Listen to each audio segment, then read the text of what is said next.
तो पेरोल क्या होता है, देखिए पेरोल के अंदर आप सैलरी के रिगार्डिंग, सैलरी के बारे में जो कुछ भी सुनते हैं वो सब कुछ हम पेरोल में कर सकते हैं। यानी कि एम्प्लॉय का जो सैलरी शीट्स बनते हैं या जो सैलरी शीट तैयार की जाती है, ये नॉर्मल आपका एक्सेल में तैयार किया जाता है। इंडिया में अभी भी मैं कोई एक परसेंटेज नहीं दे सकता, but maximum maximum maximum company अभी भी क्या करते हैं, सैलरी शीट जो है, जो सैलरी स्टेटमेंट है या एम्प्लॉय का जो प्रोफाइल वगैरह है, ये सारे के सारे आपका एक्सेल में तैयार की जाती है और एक्सेल में ही ऑपरेट करते हैं। ठीक है, बट आपके पास ऑप्शन है कि आप एक्सेल की जगह पे आप टैली के अंदर पेरोल नाम का टॉपिक है, उस पेरोल के अंदर आप इसे ऑपरेट कीजिए। तो एक्सेल में करने पे आपको काफी ज्यादा हार्ड वर्क करना होता है, बट पेरोल के अंदर एक बार अगर डाटा एंटर हो जाता है तो नेक्स्ट मंथ से आपके लिए बहुत इजी हो जाता है। तो पेरोल के अंदर वही सारे कुछ हम करते हैं जो ऑलरेडी हम एक्सेल के अंदर सैलरी के रिगार्डिंग जो कुछ करते हैं, सैलरी स्टेटमेंट तैयार करना, पे स्लिप बनाना, एम्प्लॉय का प्रोफाइल बनाना, पे शीट्स बनाना, ये सारे काम हम एक्सेल में भी करते हैं और यही सारे काम हम यहाँ पे करेंगे टैली के अंदर।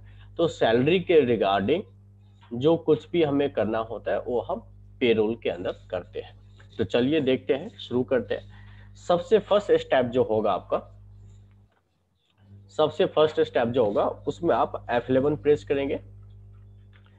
और F11 क्या होता है आप लोगों को पता है ही ऑलरेडी। F11 से आपका कंपनी फीचर्स आता है और यहाँ पे आप आके मेंटेन पेरोल का ऑप्शन है, इसको आप यस कीजिए। यानी कि मेंटेन पेरोल को आप यस करेंगे, एंटर।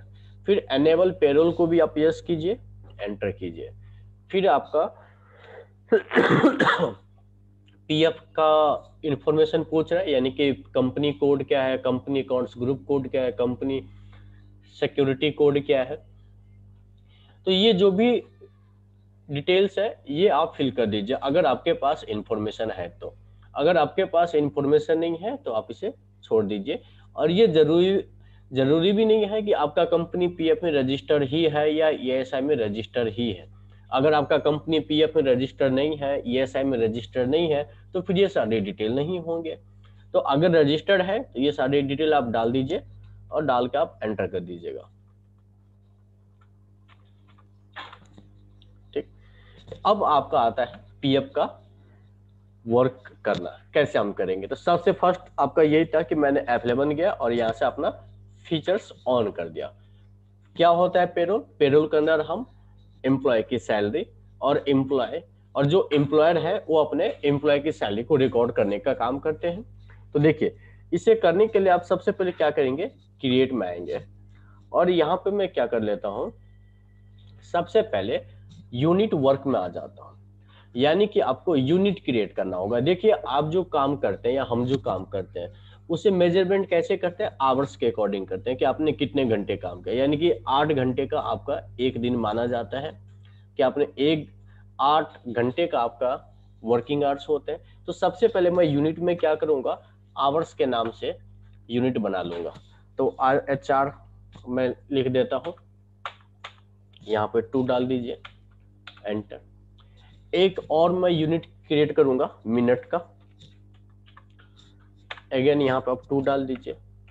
ठीक है, यानी कि हमने सबसे पहले 2 यूनिट्स क्रिएट किया है, एक HR के नाम से क्या है और एक मिनट के नाम से। अब हम क्या करेंगे, इसी को कंबाइंड कर देंगे। यानी कि मुझे यहाँ पे ये शो करना है कि 1 घंटे में कितने मिनट्स होते हैं। तो इसके लिए क्या करना है, देखिए यूनिट में गया सर, HR का तो बन गया, मिनट का बन गया, अब कंपाउंड करना है। तो कंपाउंड करने के लिए क्या करेंगे, देखिए कंपाउंड करने के लिए क्या करना होगा, आपको यहां से बैक स्पेस करना होगा। अभी आप सिंबल के ऊपर है, बैक स्पेस करेंगे तो ये देखिए टाइप में आपका सिंपल और कंपाउंड दोनों ऑप्शन आ रहा है। तो सिंपल आपका बाय डिफॉल्ट हमेशा सिंपल ही आता है, बट आप बैक स्पेस करेंगे तो यहाँ पे कंपाउंड का ऑप्शन आता है। आप यहाँ से कंपाउंड के ऊपर क्लिक कीजिए या एंटर कीजिए। कंपाउंड के ऊपर एंटर करेंगे, सबसे पहले पूछ रहा है फर्स्ट यूनिट यानी कि HR, कन्वर्जन यानी कि 60, सेकेंड यूनिट यानी कि मिनट। तो इस तरीके से मैंने जो पहले जो 2 यूनिट्स मैंने बना रखा था, इसको अब मैंने मिक्स कर दिया, यानी कि यहाँ पे मैंने डिफाइन कर दिया कि 1 घंटे के अंदर 60 मिनट्स होते हैं। क्लियर है ये फर्स्ट स्टेप आपका? यानी कि सबसे फर्स्ट हमने क्या किया है? Yes sir. है ना, सबसे फर्स्ट हमने यूनिट क्रिएट किया है, यूनिट यानी कि हमने एचआर का बनाया, उसके बाद हमने मिनट का बनाया, इसके बाद हमने इन दोनों को कंबाइन कर दिया। ठीक है, इसके बाद हम आ जाते हैं अटेंडेंस प्रोडक्शन टाइप में, जहां पे आप बनाएंगे एब्सेंट का, प्रेजेंट का, ओवर टाइम का। अभी हम ये नहीं कर रहे हैं कि कितने दिन एब्सेंट है, कितने दिन प्रेजेंट है, जस्ट हम उसका एक यूनिट डिफाइन कर रहे हैं अटेंडेंस प्रोडक्शन टाइप में। उसका हम बेस बना रहे हैं कि प्रेजेंट, एब्सेंट, ओवर टाइम कितना क्या होगा, जो हम बाद में डिफाइन करेंगे। तो यहाँ पे मैं अटेंडेंस प्रोडक्शन टाइप में आऊंगा, क्रिएट करता हूँ, और यहाँ पे मैं बना लेता हूँ प्रेजेंट। अंडर्स में आप प्राइमरी ही रखेंगे। अटेंडेंस टाइप, यहाँ पे आप अटेंडेंस लीव विद पे करेंगे। ठीक, अटेंडेंस लीव विद पे करेंगे। उसके बाद एक मैं बना लेता हूँ एब्सेंट का, इसमें मैं लीव विदाउट पे करता हूँ। इसके बाद मैं एक और बनाऊंगा ओवर टाइम का, और ओवर टाइम को मैं डालूंगा प्रोडक्शन में।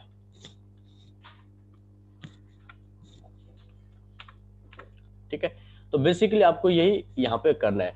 समझना क्या, देखिए अगर आपको किसी भी टाइप से कोई लीव मिलता है तो उसको आप क्या करोगे, जैसे यहाँ पे हमने प्रेजेंट का जो बनाया, किसके अंदर डाला है? अटेंडेंस लीव विद पे, यानी कि आपका अटेंडेंस लग रहा है और आपको इसका पैसा भी मिलेगा।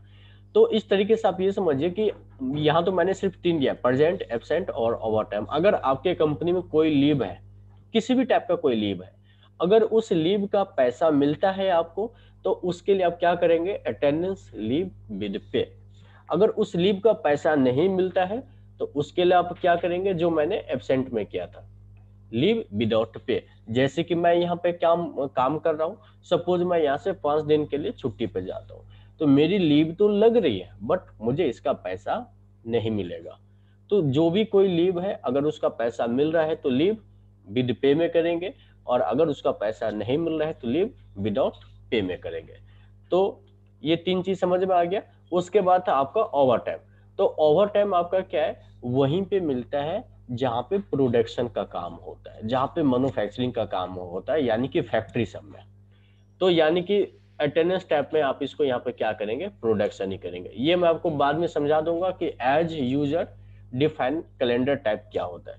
ये 3 चीज क्लियर है कि अटेंडेंस लीव विद पे कब करना है, लीव विदाउट पे कब करना है, और प्रोडक्शन कब करना होगा। तो प्रोडक्शन तो सिर्फ और सिर्फ ओवर टाइम में ही यूज होगा, और इन दोनों का मैंने बता दिया कि अगर कोई लीव है, उसका पैसा मिल रहा है तो अटेंडेंस लीव विद पे, अगर कोई लीव है, पैसा नहीं मिल रहा है तो लीव विदाउट पे में डाल सकते हैं आप।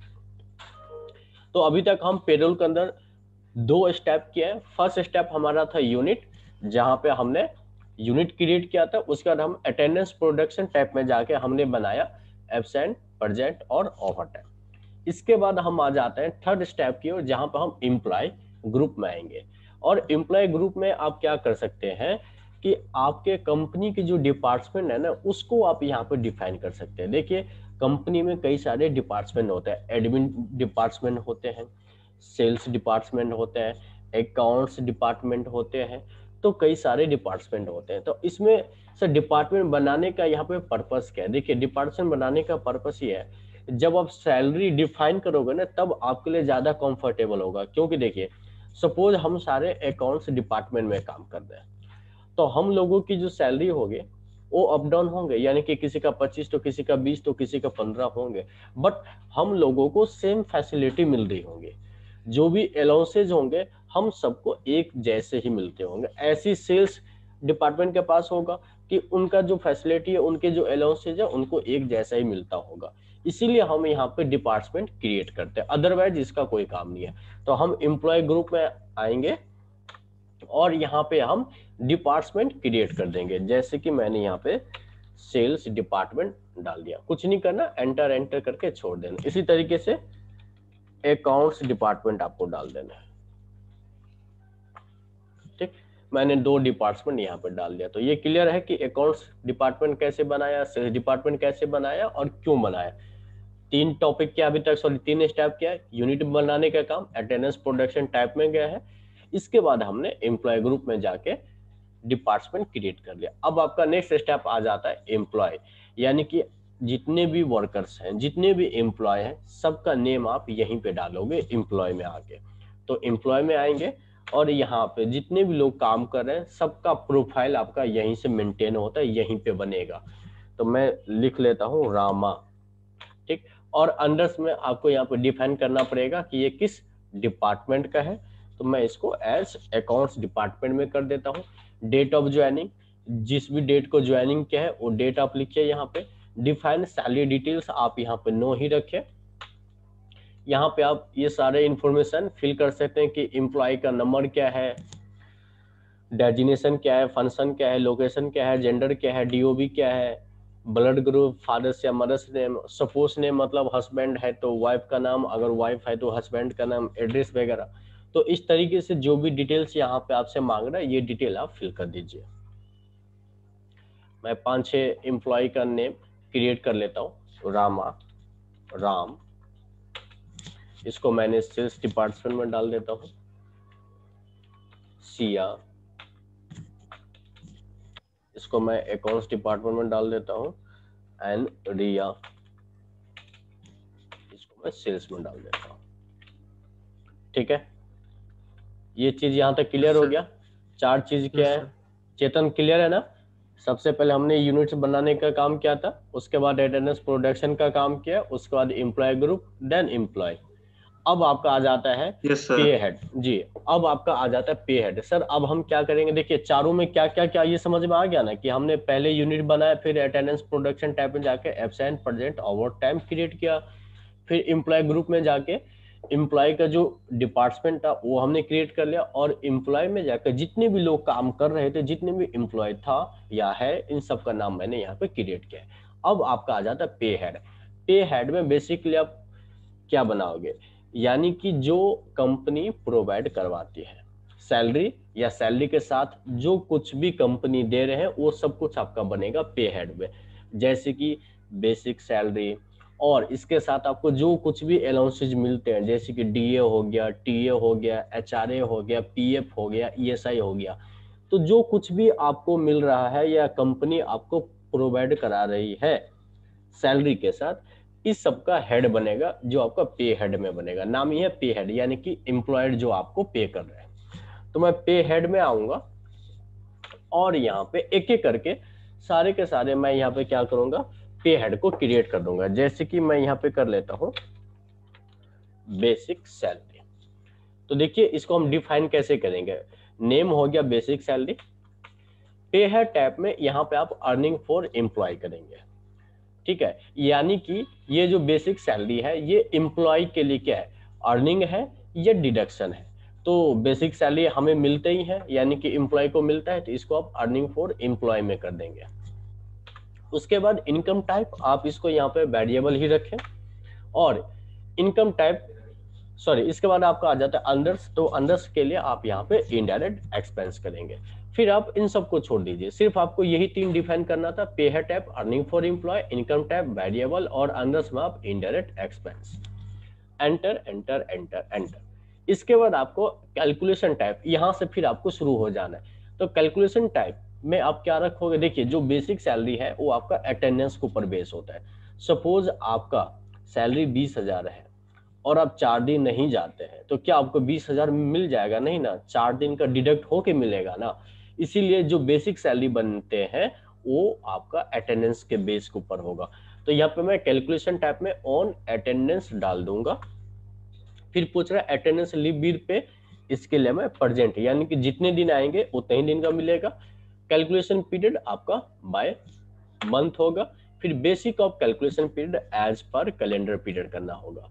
सबसे पहले पूछ रहा था कैलकुलेशन टाइप, यानी कि ऑन अटेंडेंस, फिर अटेंडेंस लीव बिल पे, यहाँ पे मैंने किया present, calculation period month, then basic of calculation per day, इसको हमने एज पर कैलेंडर पीरियड कर दिया। एंटर एंटर एंटर करके एक्सेप्ट। तो इस तरीके से आपको पे हेड बनाना पड़ेगा। जैसे कि मैं 7-8 पे हेड और बना कर आपको दिखाता हूँ। बेसिक सैलरी, उसके बाद हम ले लेते हैं डीए। डीए आपका डियरनेस अलाउंस होता है, ये भी आपका कंपनी का जो एम्प्लॉय है उनके लिए अर्निंग ही होता है, तो इसको मैं ले लेता हूँ earning for employ. Income type variable ही ले लेता हूँ, अंदर से में इसको मैं इनडायरेक्ट एक्सपेंस। फिर आपको आ जाना है कैलकुलेशन टाइप। तो देखिए कैलकुलेशन टाइप में आप सर, आप कभी इसमें ऑन अटेंडेंस डाल रहे हैं और अब मैं कह रहा हूँ एज कंप्यूटेड वैल्यू डालूंगा, तो ये मुझे कैसे पता चलेगा कि कब किस में क्या डालना है, कब किस में क्या नहीं डालना है? तो देखिए सिंपल से प्रोसेस है। ऑन अटेंडेंस सिर्फ और सिर्फ आप बेसिक सैलरी के लिए यूज करेंगे, क्योंकि जो बेसिक सैलरी है वो आपके अटेंडेंस के बेस के ऊपर बनते हैं। जितने दिन आओगे उतने दिन के आपके सैलरी बनेंगे। तो ऑन अटेंडेंस हमेशा सिर्फ बेसिक सैलरी के ऊपर काम करेगा। प्रोडक्शन सिर्फ और सिर्फ ओवर टाइम के लिए काम करेगा, जहां भी ओवर टाइम आ जाए उसके लिए आप प्रोडक्शन करेंगे। तो सर ये अटेंडेंस, ऑन अटेंडेंस क्लियर हो गया, ऑन प्रोडक्शन क्लियर हो गया, बचा क्या? Flat rate. फ्लैट रेट का मतलब जहां पे आप कहते हैं कि चलो इसको, इसका जो ट्रैवलिंग अलाउंस है महीने का 4,000, जो ये हम कहते हैं ना कि महीने का 4,000 है, महीने का 5,000 है, या महीने का 7,000 है, ये आपका एज फ्लैट रेट के अंदर जाता है। जहां पे आप ऐसे करके डिफाइन करते हो कि इसको महीने का 6,000 का है, 7,000 का ट्रैवलिंग अलाउंस है या ट्रांसपोर्ट अलाउंस है, तो ये जो हम कॉल करते हैं 4,000, 5,000, 7,000, ये इसको हम फ्लैट रेट के अंदर डालेंगे। और एज कंप्यूटेड वैल्यू कब डालेंगे? जब आप बेसिक सैलरी के ऊपर डिपेंड करते हैं, यानी कि बेसिक सैलरी का 5% होगा, बेसिक सैलरी का 10% होगा, बेसिक सैलरी का 15% होगा, तो इसके लिए आप हमेशा क्या करेंगे? एज कंप्यूटेड वैल्यू करेंगे। तो देखिए जो डीए है यहाँ पे बेसिक सैलरी के ऊपर डिपेंड है, इसीलिए हम यहाँ पे क्या करेंगे? कैलकुलेशन टाइप में एज कंप्यूटेड वैल्यू करेंगे, एंटर। उसके बाद यहाँ पे कंप्यूट में हम क्या करेंगे? ऑन एस्ट्रिक्स फॉर्मूला में आऊंगा और यहाँ पे मैं ऐड पे हेड में बेसिक सैलरी को ऐड कर दूंगा और यहाँ पे 20% डाल दूंगा, यानी कि जो डीए है वो बेसिक सैलरी का 20% जाता है। Enter enter enter. अब नेक्स्ट आपका आ जाता है HRA, हाउस रेंट अलाउंस। इसको हम, ये भी कंपनी का जो एम्प्लॉय होता है उसके लिए अर्निंग फॉर एम्प्लॉय होता है, तो इसको हम अर्निंग फॉर एम्प्लॉय आप वेरिएबल ही रखें। इनडायरेक्ट एक्सपेंस, सर ये तीन तो समझ में आ ही गया है। उसके बाद कैलकुलेशन टाइम, इसमें भी हम एज कंप्यूटेड वैल्यू करेंगे, क्योंकि ये भी आपका बेसिक सैलरी के ऊपर ही डिपेंड होता है। एंटर। और ये जो HRA है ये बेसिक सैलरी प्लस HDA दोनों को ऐड होके आता है, तो फिर हम जाएंगे ऐड करने के लिए एस्पेक्स फॉर्मूला और बेसिक सैलरी, फिर ऐड कर देंगे हम DA को, यानी कि जो HRA है ये बेसिक सैलरी और DA का 40 या 50% आता है। तो 40% वहां पे यूज की जाती है जो नॉन मेट्रो सिटी होते हैं, और 50% वहां पे यूज की जाती है जो आपका मेट्रो सिटी होता है। मेट्रो सिटी बोले तो दिल्ली, मुंबई, चेन्नई, कोलकाता। मेट्रो सिटी दिल्ली, मुंबई, चेन्नई, कोलकाता, यहाँ पर आपको बेसिक सैलरी और डीए का 50% मिलता है HRA, और अदर्स नॉन मेट्रो सिटी में आपका 40% मिलता है बेसिक सैलरी और डीए का। और ध्यान देने की बात यह है कि जो डीए है ये सिर्फ और सिर्फ आपको गवर्नमेंट एम्प्लॉय के लिए मिलता है, जो प्राइवेट एम्प्लॉय है उनको डीए नहीं मिलता, तो उन केस में सिर्फ बेसिक सैलरी का ही आएगा। Enter enter enter. तो हमने बेसिक सैलरी किया, डीए किया, HRA किया। अब हम एक ले लेते हैं ओवर टाइम। ओवर टाइम भी अर्निंग है, अर्निंग फॉर एम्प्लॉय, इसको वेरिएबल रखिए, इसको इनडायरेक्ट एक्सपेंस रखिए। Calculation type as computed value नहीं करेंगे क्योंकि बेसिक सैलरी के ऊपर डिपेंड नहीं होगा, इसको हम प्रोडक्शन में डाल देंगे। प्रोडक्शन टाइप ओवर टाइम, खत्म। तो इस तरीके से आपको पे हेड बनाना है, जैसे कि हमने क्या क्या बनाया ये आप देख सकते हैं। बेसिक सैलरी, डीए का, HRA का, ओवर टाइम का। तो इस तरीके से कंपनी का जो एम्प्लॉयर है, ये जो कंपनी है, जिस भी टाइप का जो भी आपको पे हेड प्रोवाइड करवा रहे हैं, अलाउंसेस दे रहे हैं, जितनी भी अलाउंसेस आपको मिल रहा है वो आप यहीं पे बनाएंगे, यानी कि ये काम कंपनी का अकाउंटेंट करता है। आ जाते हैं कुछ और बना लेते हैं। टीए, टीए आपका होता है ट्रैवलिंग अलाउंस, ठीक है। ट्रैवलिंग अलाउंस जो आप कंपनी के काम से बाहर जाते हैं, तो ये भी जो एम्प्लॉय होते हैं उनके लिए अर्निंग ही होता है। यहाँ पे पे हेड टैब में हम अर्निंग फॉर एम्प्लॉय कर देंगे, इनकम टैब वेरिएबली, और अंडर आपको इनडायरेक्ट एक्सपेंस करना है।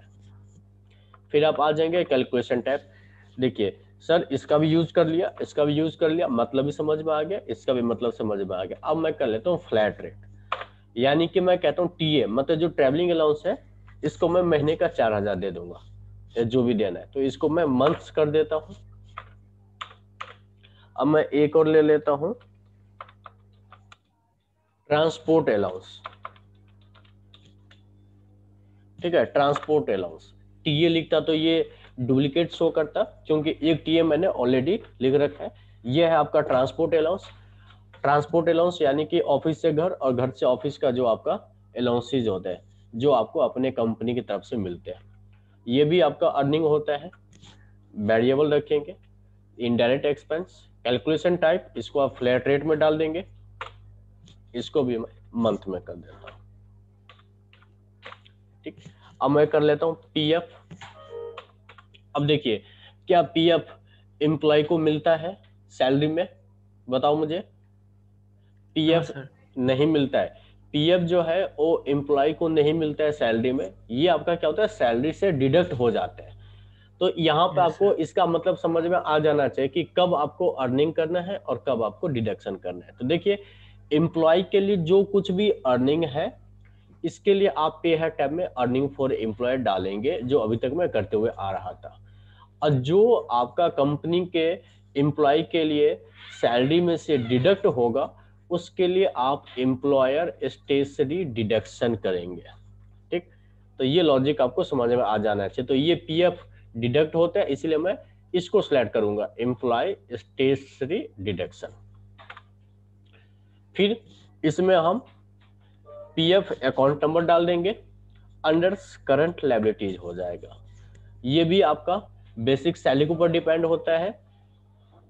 तो एंटर एंटर, फिर हम स्पेसिफिक फॉर्मूला में आएंगे और यहाँ पे बेसिक सैलरी ऐड कर देंगे डीए को। ये बेसिक सैलरी और डीए का जो है वो 12% कैलकुलेट होती है। Enter enter enter. एक और ले लेते हैं ईएसआई। ईएसआई आपका एम्प्लॉय स्टेट इंश्योरेंस होता है, ये भी आपके सैलरी में से डिडक्ट हो जाते हैं। तो इसी को मैं फिर से क्या कर दूंगा, एम्प्लॉय स्टेशनरी डिडक्शन। ये आपका आ जाएगा एम्प्लॉय स्टेट इंश्योरेंस, ओहो, और अंडर से आपका करंट लायबिलिटीज हो जाएगा। Enter enter enter. और यहाँ पे ऑन स्पेसिफिक फॉर्मूला, यानी कि देखिए जो पीएफ था ये आपका बेसिक सैलरी और डीए के ऊपर चार्ज होता है, और जो ईएसआई है ये आपका जितने भी अर्निंग वाले पार्ट है उसके ऊपर होता है, यानी कि एक तरीके से ग्रॉस सैलरी के ऊपर चार्जेस होता है। ईएसआई जो है वो आपका ग्रॉस सैलरी के ऊपर चार्ज होता है। तो ग्रॉस सैलरी यानी कि आपका अर्निंग वाले जितने भी अलाउंसेज होंगे प्लस बेसिक सैलरी। तो ओन स्पेसिफिक फॉर्मूला में जाऊंगा और जितने भी अर्निंग वाले अलाउंसेज हैं सबको मैं ऐड कर दूंगा, बेसिक सैलरी, फिर ऐड डीए, फिर ऐड आपका एचआरए, फिर ऐड आपका ओवर टाइम, फिर ऐड आपका टीए हो जाएगा, फिर ऐड आपका ट्रांसपोर्ट अलाउंस। तो इस तरीके से आप इन सबको ऐड कर देंगे। एंटर, और यहाँ पे 1.75%, ये आपका ग्रॉस सैलरी का 1.75% जाती है। एंटर एंटर एंटर कर देंगे। ठीक है, तो इस तरीके से हमने काफी सारे लेजर जो है हमने यहाँ पे क्रिएट किया है। बैठा दो। ठीक है, जैसे कि हमने बेसिक सैलरी हो गया, डीए हो गया 2, ESI 3, HRA 4, over time 5, TF 6, TA 7 और ट्रांसपोर्ट अलाउंस 8। एक और बना लेते हैं बोनस का। ये सारे काम मैं अल्टर में ही आके कर रहा हूं, तो कोई इसका साइड इफेक्ट नहीं है। अब मैं यहाँ पे ले लेता हूं बोनस। ठीक, अब देखिए बोनस भी आपका अर्निंग होता है, तो इसको मैं फिर अर्निंग फॉर एम्प्लॉय कर देंगे। इनकम टाइप आपका हो जाएगा इसके अंदर वेरिएबल, और अंदर से आपका इनडायरेक्ट एक्सपेंस, और इसको आप यहाँ पे एज यूजर डिफाइन वैल्यू करेंगे। ये ना तो बेसिक सैलरी के ऊपर डिपेंड है, ना इसका फ्लैट रेट होता है, और ना ही अटेंडेंस के ऊपर बेस है, ना ही प्रोडक्शन के ऊपर बेस है। इसीलिए इसको मैं एज यूजर डिफाइन वैल्यू कर देंगे, ठीक है। इसको मैं एज यूजर डिफाइन वैल्यू कर देंगे, एंटर, एंटर करके इसको मैंने एक्सेप्ट कर दिया। एक लास्ट आ जाएगा, बाकी तो देखिए इसका तो कोई लिमिट है नहीं, जितने भी आपके कंपनी में मिलेंगे उन सबको आप कर सकते हैं। और जितना मैं करा रहा हूं ये भी जरूरी नहीं कि ये सब आपको आएगा ही आएगा। एक लास्ट ले लेते हैं हम ग्रेजुटी का।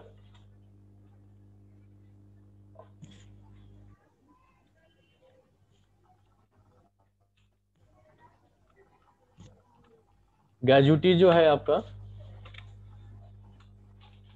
ये भी आपका अर्निंग फॉर एम्प्लॉय होता है, तो अर्निंग फॉर एम्प्लॉय डाल देंगे।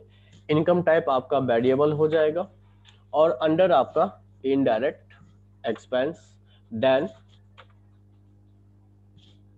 सॉरी ये मिस्टेक हो गया। ग्रेजुटी को आप ना तो अर्निंग फॉर एम्प्लॉय में डालेंगे और ना ही आप डिडक्शन में डालेंगे। ये आपका रिटायरमेंट बेनिफिट होता है, यानी कि जब आप रिटायर हो जाते हैं उस टाइम आपको ये मिलता है। तो इसको आप किसी भी पे हेड में नहीं डालेंगे। किसी भी पे हेड करने का मतलब ना तो एम्प्लॉय में डालेंगे और ना ही आप डिडक्शन में डालेंगे, सॉरी ना ही एम्प्लॉय फॉर अर्निंग में डालेंगे और ना ही डिडक्शन में। इसके लिए अलग से यहाँ पे दिया गया है ग्रेजुटी का, तो आप ग्रेजुटी को ग्रेजुटी में ही डालें। एंटर कर दिया। इसके बाद एक नया विंडो ओपन हो गया, तो यहाँ पे ग्रेजुटी डेज ऑफ मंथ, यहाँ पे आप 15 टाइप कर देंगे। उसके बाद फिर कह रहा है नंबर ऑफ मंथ, यानी कि 1 to 16। फर्स्ट 5 इयर्स ग्रेजुटी नहीं मिलते हैं, आफ्टर 5 इयर्स आपका ग्रेजुटी स्टार्ट होते हैं। फिर 61 से स्टार्ट होगा, यहाँ पर आप 26 लिख देंगे। यानी कि क्या करना है, पे है ग्रेजुटी को डालना है ग्रेजुटी में ही।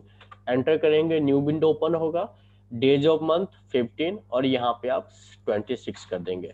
Enter, current liabilities, enter enter enter, ठीक।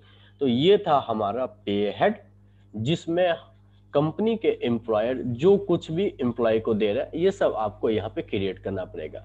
आज हम जो पेरोल कर रहे हैं ये आपका बेसिक पेरोल है। इसके अंदर टीडीएस कैसे डिडक्ट होगा ये हम कमिंग क्लास, यानी कि जो नेक्स्ट क्लास होगा उसमें हम देखेंगे, ठीक।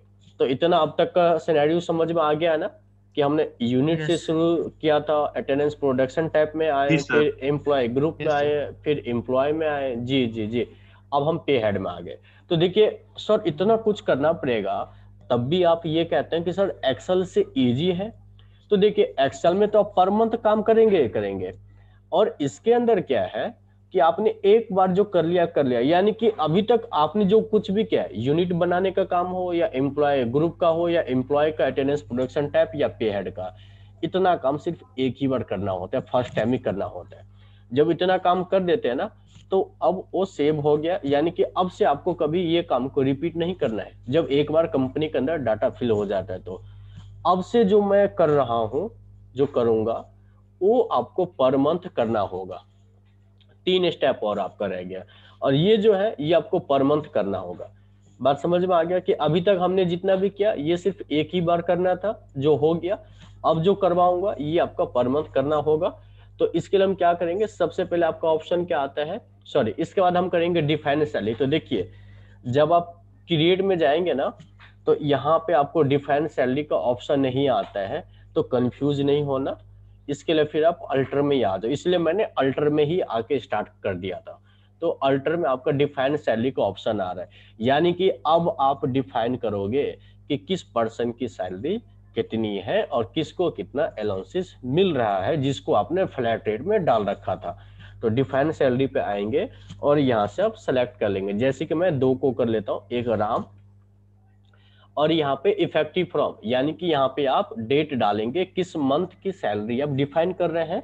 तो यहाँ पर डेट मैं डाल देता हूँ फर्स्ट, यानी कि अप्रैल का कर रहा हूँ, और यहाँ से एक करके आप सेलेक्ट कर दीजिए, जैसे कि बेसिक सैलरी आपका 45,000। Enter, bonus, DA, ESI, gratuity, HRA, PF.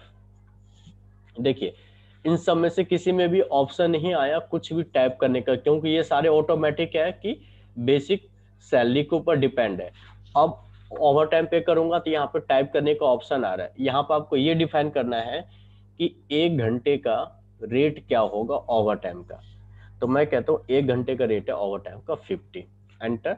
फिर आपका टीए, तो जैसे कि मैंने कहा था टीए को हमने फ्लैट रेट में डाल रखा था, तो यहाँ पे आप डालिए ना, इसको आप कितना देंगे 6000। फिर ट्रांसपोर्ट अलाउंस, इसको मैंने 5000 डालना है। तो इस तरीके से आपको सैलरी डिफाइन करना है, एंटर एंटर एंटर। एक और ले लेते हैं, सियाही ले लेते हैं, मंथ, देन फिर स्टार्ट। बेसिक सैलरी कितना 15,000, bonus, DA, ESI, gratuity, HRA, PF, फिर ओवर टाइम इसका मैंने 25 है। देन आपका टीए, इसके लिए 2500। देन आपका ट्रांसपोर्ट अलाउंस आपका 6500, एंटर, एंड ऑफ लिस्ट। ठीक है, समझ में आ गया। तो इस तरीके से आपको सैलरी डिफाइन करना होगा और यहाँ से आपको पर मंथ चेंजेस करना होगा। फिर अगले मंथ आएंगे, ये तो डाटा आपका ऑलरेडी सेव ही होगा, एक बार तो भी अल्टर करके देख लेना है, अगर कुछ भी चेंज करना होगा तो चेंज कर देंगे, नहीं तो यही रहेगा। ठीक, अब आपको आ जाना है यहाँ से बाहर।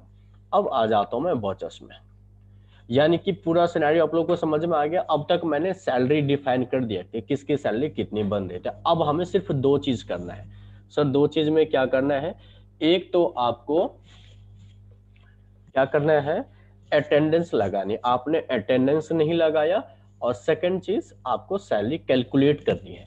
तो सबसे पहले आप अटेंडेंस लगाने का काम करेंगे। तो अटेंडेंस कैसे लगेगा उसके लिए आप देखिए, आपको ना यहाँ पे F10 के ऊपर प्रेस करना होगा। ये F10 आपका अदर्स वॉचर्स आता है, ठीक है। तो F10 में आप प्रेस करेंगे और यहाँ पे आप आपके लैपटॉप में ये जो अटेंडेंस का वॉचर्स है ये हाइड होगा। जैसे यहाँ पे परचेज ऑर्डर और सेल्स ऑर्डर का बटन हाइड है ना, तो इसको अनहाइड करने के लिए अब क्या करना होता है, डबल क्लिक करेंगे। यहाँ पे डबल क्लिक करेंगे तो कहता है you need to active the purchase order voucher type active not, इसको यस कर देंगे, तब ये जाके परचेज ऑर्डर आपका यस होता है। तो इसी तरीके से आपके लैपटॉप में अटेंडेंस का जो वॉचर्स होगा वो हाइड होगा, तो उसको आप अनहाइड कर लेंगे और डबल प्रेस करके इसको आप एक्टिव कर लेंगे। तो अटेंडेंस के ऊपर मैं जाता हूँ, यानी कि अटेंडेंस लगाने के लिए क्या करना होगा, वॉचर्स में आना होगा। जैसे वॉचर्स में आ गया, F10 में जाऊंगा और यहाँ से अटेंडेंस के ऊपर मैं क्लिक करूंगा और यहाँ पे आप कंट्रोल प्लस एफ में प्रेस करूंगा। फिर यहाँ पे आता है अटेंडेंस ऑटोफिल, यहाँ पे मैं अटेंडेंस ऑटोफिल करूंगा। वॉचर टाइप यानी कि किस मंथ का कर रहे हैं तो डेट, एम्प्लॉय ग्रुप में ऑल आइटम रखेंगे। अटेंडेंस प्रोडक्शन टाइप में आप यहाँ पे एक एक करके सिलेक्शन करेंगे। पहले मैं प्रेजेंट लगा देता हूँ, एंटर एंटर। तो देखिए यहाँ पे सबका आ गया, तो यहाँ पे सबका प्रेजेंट लगा देता हूँ। ये 25 डेज आए थे, ये 25 डेज, ये 26 और ये 27 डेज आए थे। ठीक, अगेन कंट्रोल F प्रेस करना है, अटेंडेंस ऑटोफिल ऑल आइटम, और यहाँ पे अब मैं एब्सेंट लगा देता हूँ। तो ये 5 डेज एब्सेंट है, ये 5 डेज, ये 4 एंड ये 3, जो भी होगा वो आप यहाँ पे फिल कर दीजिए। फिर कंट्रोल F प्रेस करना है, अटेंडेंस ऑटोफिल। अब यहाँ पे आपको ओवर टाइम लगा देना है। जब सैलरी हम डिफाइन कर रहे थे उस टाइम हमने क्या किया था, 1 घंटे में कितना मिलेगा ओवर टाइम का ये सेट किया था, और यहाँ पे मुझे आवर सेट करना है कि कितने घंटे उन्होंने काम किया था। यहाँ पे मैंने 25 कर देते हैं, यहाँ पे 21 कर देते हैं, और इसको मैंने 40 कर देते हैं, और इसको 20 कर देते हैं, एंटर एंटर एंटर। तो ये था आपका अटेंडेंस लगाने का काम। अटेंडेंस लग गया, अब आपको क्या करना है, सैलरी कैलकुलेट कर लेनी है। तो इसके लिए ध्यान से सुनिएगा, कंट्रोल प्लस F4 आपको प्रेस करना है। कंट्रोल प्लस F4 प्रेस करेंगे, again control plus F press करेंगे। रिपीट कर रहा हूं, control F4 then control F press करना है। Type of transaction, payroll, autofill, process for, इसमें आप सैलरी को सिलेक्ट कर लेंगे। इसके बाद ये जो डेट है बिगिंग का 1/4/2020 रहेगा, और ये एजुकेशन मोड है तो यहाँ पे 30 होगा नहीं, तो इसके लिए यहाँ पे 1/5 कर लो। ऑल आइटम, एम्प्लॉय का नेम, कैश, देन यस। देखिए हमने 4 एम्प्लॉय का नेम बनाया था, बट डिफाइन सिर्फ 2 का ही किया था। तो ये देखिए यहाँ पे आपका दोनों की सैलरी कैलकुलेट होके आ गई है, राम का भी और सिया का भी। तो ये है जी पेरोल का पूरा प्रोसेस। फर्स्ट टाइम जब भी करेंगे इतना मेहनत करना पड़ेगा। पर मंथ सिर्फ आपको तीन तीन चीज ही करना होगा, डिफाइन सैलरी, अटेंडेंस का काम और सैलरी कैलकुलेट का काम। ठीक है, आई होप समझ में आ गया होगा। कैलकुलेट करके देखना, मतलब आप लोग करके देखना, कोई प्रॉब्लम होता है तो इसको हम नेक्स्ट क्लास में सॉल्व करते हैं। ठीक है, आज के लिए इतना ही करते हैं, bye bye. Sir. Okay okay.